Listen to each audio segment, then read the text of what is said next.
Bonjour à tous et bienvenue dans ce nouvel épisode de la chronique du coureur ordinaire. Aujourd'hui on se retrouve pour un épisode où il va être question d'un coureur un petit peu particulier.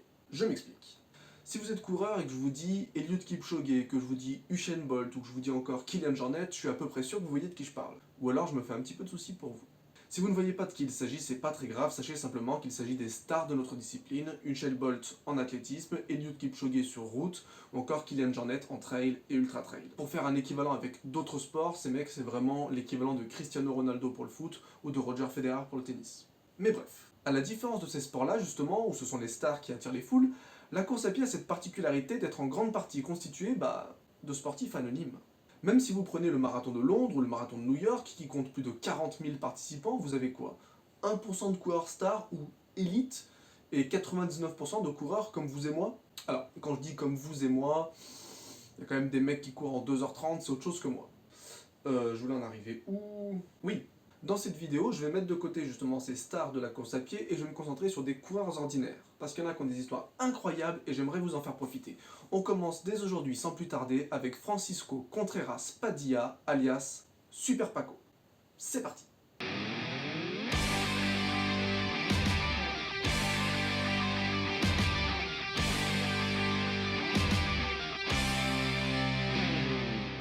Notre ami Francisco Contreras Padilla naît le 23 mars 1938 à Cartama et grandit à Almogia, deux communes voisines de la province de Malaga. Issu d'un milieu plutôt modeste, ses parents étant agriculteurs, il se passionne malgré tout pour la lecture et rêve pendant un temps de devenir médecin. Mais dans cette Espagne franquiste, les temps sont particulièrement durs et notre jeune Francisco n'a pas d'autre solution que de commencer à travailler très jeune. Il passera donc à peu près 30 ans à travailler dans l'industrie du coton dans une société qui s'appelle Industrias Textiles del Guadalhorce, une entreprise de textile basée à Malaga. Jusque-là, a priori, rien ne prédestine notre Super Paco à devenir la star qu'il est devenu, et vous allez me dire, quel rapport avec la course à pied? J'y viens. J'ai une lumière qui a pété. Dans les années 2000, donc le mec est âgé d'une bonne soixantaine d'années déjà, on peut dire qu'il n'est pas au sommet de sa forme. Il vient de perdre sa femme, il souffre d'insomnie depuis de nombreuses années, et son médecin de famille lui diagnostique un taux de cholestérol beaucoup trop élevé. Ne souhaitant pas se gaver de médicaments, son médecin lui conseille de pratiquer une activité sportive, et sur les conseils d'un de ses fils, lui-même ultra-trailer, il décide de se mettre à la course à pied. Alors c'est pas un truc qui va lui faire peur, parce qu'il faut savoir que durant sa jeunesse, notamment durant la guerre, comme il habitait dans un village très reculé, il avait pour habitude avec son père de parcourir 30 à 40 km à travers la montagne pour aller chercher du pain ou faire les courses. Donc c'est pas un petit footing de temps en temps qui va lui faire peur. Et vous allez voir qu'il va quand même rapidement se prendre au jeu. Ma lumière est revenue.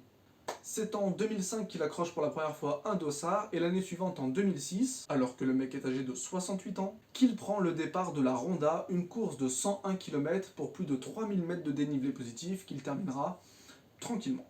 Francisco le sait, à son âge il ne peut pas courir très vite et surtout il ne pourra pas progresser dans ce domaine. En revanche, les kilomètres ne lui font pas peur et le temps qu'il met lui importe peu puisqu'il court sans montre. Quand je pense que j'ai mis 600 boules dans ce truc, au fil du temps et des années, il prendra le départ de plus d'une centaine de courses, allant de 21 km pour la plus courte à plus de 215 km, notamment lorsqu'il fera la Volta à la Cerdanya en 2013. Alors certes, courir ce genre de distance à cet âge canonique est impressionnant, mais est-ce vraiment la seule raison de tout cet engouement autour de Francisco? Eh ben, pas tout à fait. Notre Super Paco est ce qu'on pourrait appeler un original, et c'est de là que vient toute l'attention qui lui est portée. À tel point que certains organisateurs du monde entier n'hésitent pas à lui payer son inscription et le voyage pour le voir participer à leurs courses. Malheureusement, à cause de son âge un petit peu avancé, il est obligé de sélectionner certaines courses et il prend généralement les courses qui sont proches de chez lui, c'est pour ça qu'il n'est pas très connu en France. Mais finalement, qu'est-ce qu'il a de plus que vous et moi, ce mec-là? Eh bien, tout en lui est différent des normes de la course à pied.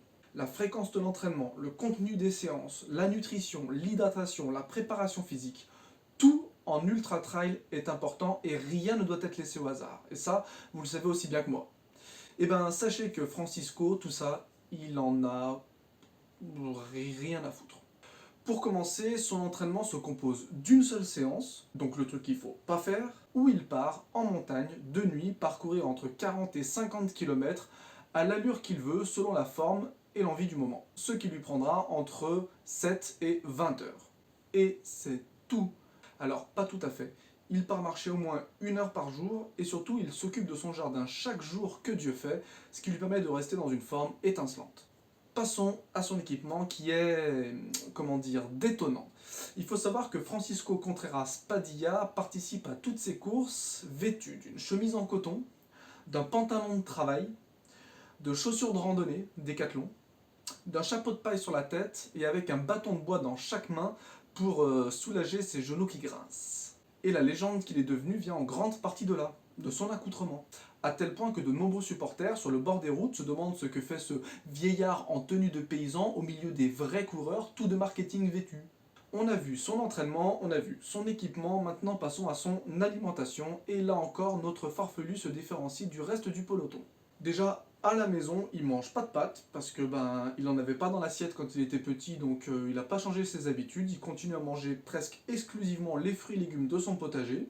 Et en course, déjà, lui parlez pas de gel, lui parlez pas de barres énergétiques ou de boissons énergétiques, parce que il sait même pas ce que c'est. Il mange pas de barres de céréales parce qu'il les digère pas, non. Il mange uniquement des noix et des fruits secs. Et avant chaque course, il se prépare des sandwichs lui-même à la maison qu'il mange le long du parcours. Mais attention, sans porc.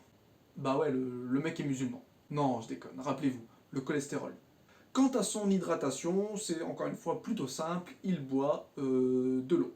Mais attention, c'est peut-être la seule exigence qu'il se permet. Il va jusqu'au village le plus proche, à pied, évidemment, le mec il va pas y aller en trottinette électrique, afin de remplir des jerrycans d'eau de source à la fontaine, l'eau de cette fontaine ayant la réputation d'être excellente pour la santé. Quelle conclusion donner à tout ça? Eh bien peut-être que dans ce sport devenu de plus en plus mercantile, où les grands noms du trail et de l'ultra trail abusent de concept marketing pour nous faire acheter le dernier t-shirt sans lactose, le dernier sac à dos sans gluten, les dernières chaussures véganes, ou encore les gels garantis sans bisphénol, Francisco Contreras nous rappelle que la préparation vaut plus que l'équipement. Bien trop de coureurs, et moi y compris, je me pose vraiment pas en donneur de leçons, accordent trop d'importance à leur entraînement et à leur équipement, laissant totalement de côté l'essence même de la course à pied, à savoir le plaisir, la découverte et même la notion d'aventure propre à la course à pied. À méditer. Sachez enfin qu'à son apogée, le groupe fan Facebook de Super Paco comptait plus de 20 000 abonnés et que parmi tout cela se trouvait un petit espagnol d'origine catalane répondant au doux nom de Kilian Jornet. Pour finir, si je parle d'apogée, c'est que malheureusement, si l'histoire est belle, la fin est toujours triste. En septembre 2019, un cancer a été diagnostiqué pour notre Super Paco et celui-ci nous a quittés le 22 octobre 2019. Il emporte avec lui dans sa tombe sa simplicité, sa vision décalée de la course à pied, mais surtout le chapeau de paille qui ne l'avait jamais quitté. Repose en paix, Super Paco. Merci à tous d'avoir suivi cette vidéo, j'espère qu'elle vous aura plu. N'hésitez pas à vous abonner à la chaîne YouTube, à aller liker la page Facebook et à me suivre sur Instagram. Vous trouverez tous les liens dans la description. Merci à tous, soyez sages, mais pas trop.